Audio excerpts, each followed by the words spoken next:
I'm Shae Russell from mining.com.au, and I'm coming to you once again on the floor at the Noosa Mining Conference. Sitting next to me is Damien Keys, the Managing Director for Sunshine Metals.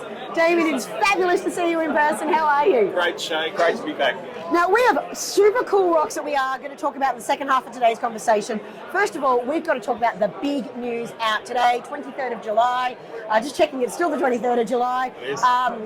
Increasing the size of the scoping study at Liontown, I believe. Yeah, so Liontown, we originally came out and said we were chasing the shallow oxide material, about 20,000 ounces at 1.8 grams. Well, that's still in the scoping study, but in fact we're chasing that now. We're chasing the massive gold hits we had in 2023 and 2024, the 17 metres at 22 grams gold, the 20 metres at 18 grams gold. There's an indicated resource panel there of 38,000 ounces at 8.14 grams a tonne gold. So beautiful high-grade resource material. It forms a part of a bigger fresh rock resource. So now the expanded scoping study will consider 95,000 ounces of gold at a grade of about 4.15 grams. So great starting point, and really excited. It certainly is. Now, let's get on to these really cool looking rocks. I do this every time. You bring cool rocks, this is what I want to talk about. Now, these ones are from your Sybil project. This is an early stage exploration project you've just picked up. Mate, what are we looking at?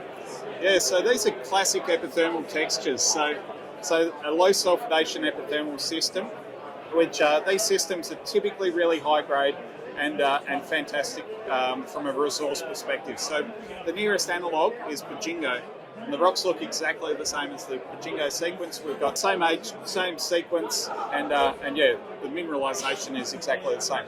Coliform, crustiform banding, nice high grade gold within these bands. These are two of the rock chips from the first dozen that we've picked up on the project. So we've had it 6 weeks. And you can see 17.85 grams, 13.9 gram gold sitting at surface. It's a cracking project. We think it's got untapped potential, and we'll be drilling there in August. Oh, that's super exciting. Now, just to tap on this one, so we haven't talked about this bad boy yet. Oh, that one's got a bit more heft to it. Yeah. So this is from Liontown. So what makes this interesting? So this is the sulfide portion of Liontown. So we're chasing the gold-only part of Liontown as our first foray into cash flow and generating that cash. But what it'll do is it'll provide access to the broader VMS resource. Now, the VMS resource, volcanogenic massive sulfide. So the weight in it is that massive sulfide, and that's a lot of copper, zinc, and lead essentially. And you could guarantee this would have quite a bit of gold and silver with it too. So a fair bit of weight to it. This will come.